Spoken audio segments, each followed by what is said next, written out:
Hello, it's William Bell. Welcome to the All Things Fulfilled broadcast. I want to take just a minute to talk about a text in Hebrews chapter 8 and the verses 13.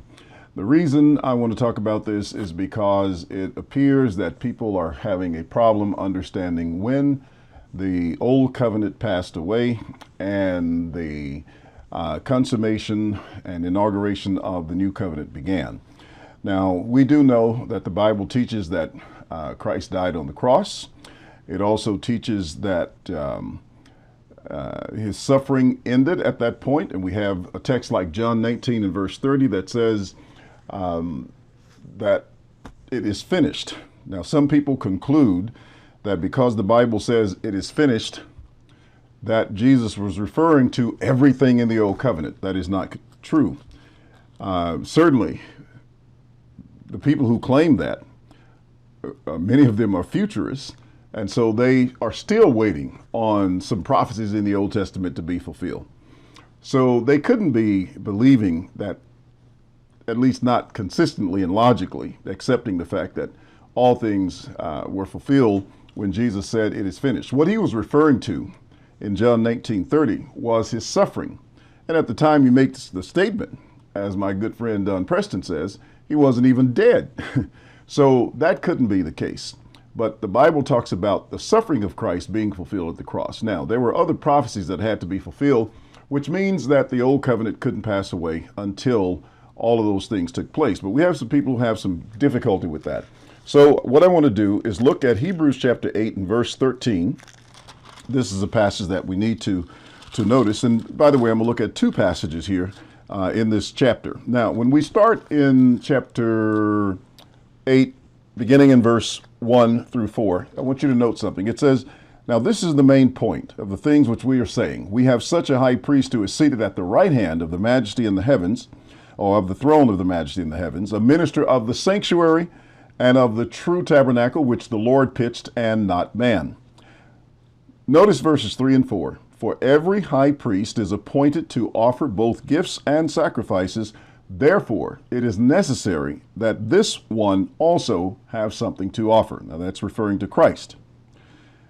"For if he were on earth, he would not be a priest, since there are priests," that's present tense, "who offer the gifts according to the law."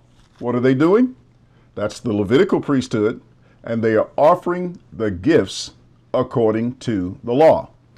And that's why the text says that if Christ were on earth, he could not be a priest. You see, his priesthood was in the heavenly tabernacle, in the true tabernacle, as the Bible says, which the Lord pitched and not man.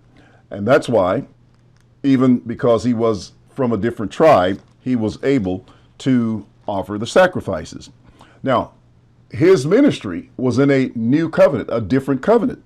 That's why it says in verse 6, "But now he has obtained a more excellent ministry, inasmuch as he is also the mediator of a better covenant, which was established upon better premises." And then he goes on to talk about that old covenant and the reason why it was necessary to have a new one. So in verse 13, the text says, "In that he says, a new covenant he has made the first obsolete." Now, I've heard from some millennialists, some who are Hebrew Israelites, etc. They try to make this text apply to a fulfillment in Jeremiah and say that everything was fulfilled in Jeremiah. Then they'll turn right around in the next breath and say, but we're still waiting on this to be fulfilled. Well, this was not a fulfillment in the time of Jeremiah. If that were the case, then of course you got the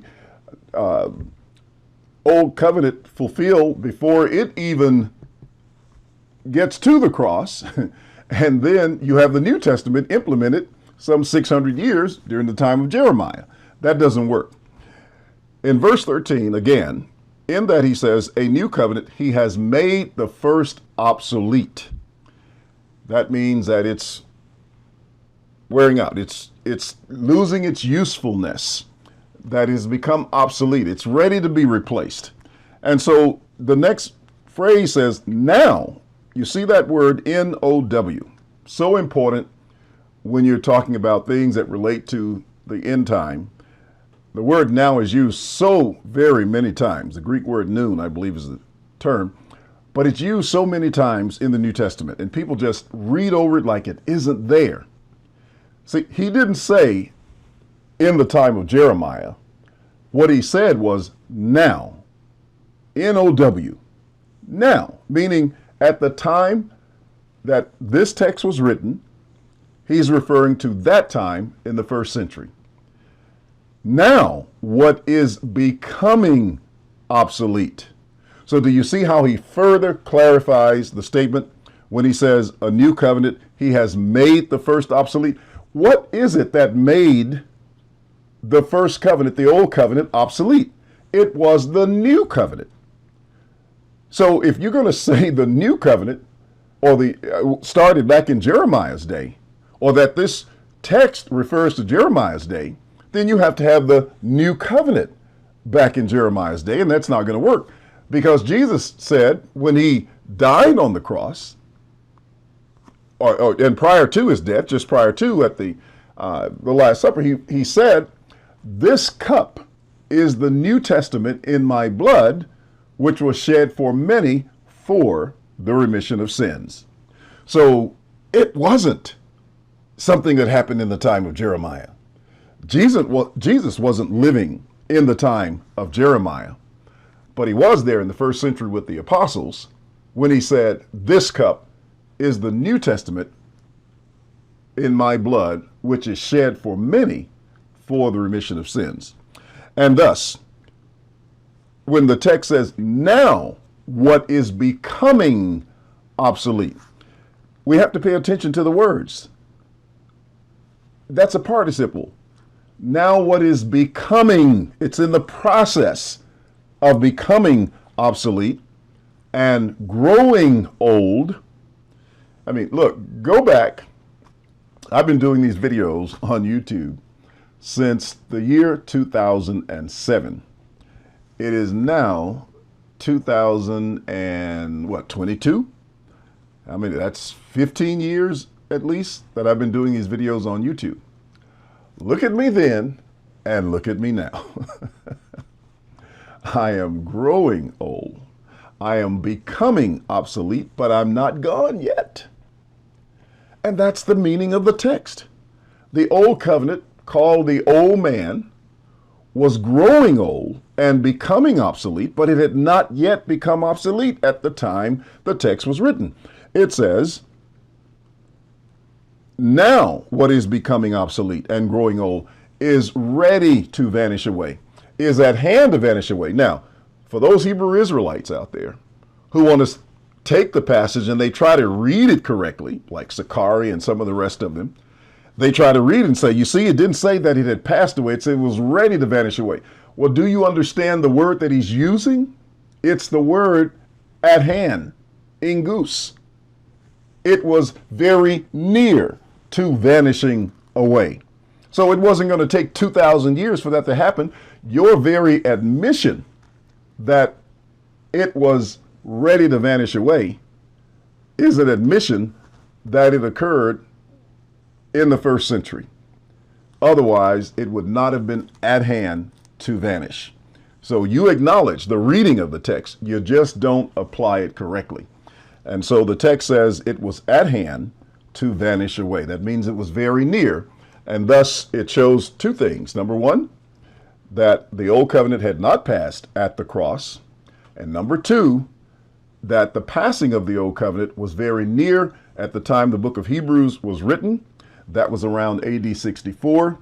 The fall of the temple occurred in 70 AD when the Romans sacked the temple. And that is when Jesus said in Luke 21, verses 20 through 22, when you see Jerusalem surrounded by armies, then know that its desolation is near. Then let those who are in Judea flee to the mountains. Let those who are in the midst of it depart.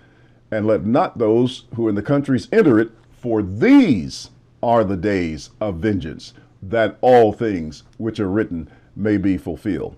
And again, he said, assuredly I say to you, verse 32, this generation will by no means pass away till all these things take place. So you either believe Christ or you believe yourself. And if you believe yourself and reject what Christ said, Try saving yourself. That's the message. I hope that you could get some clarity from it. I'm William Bell. Subscribe to our channel by clicking the red button and then click the bell so that you will receive notifications every time we produce a new video.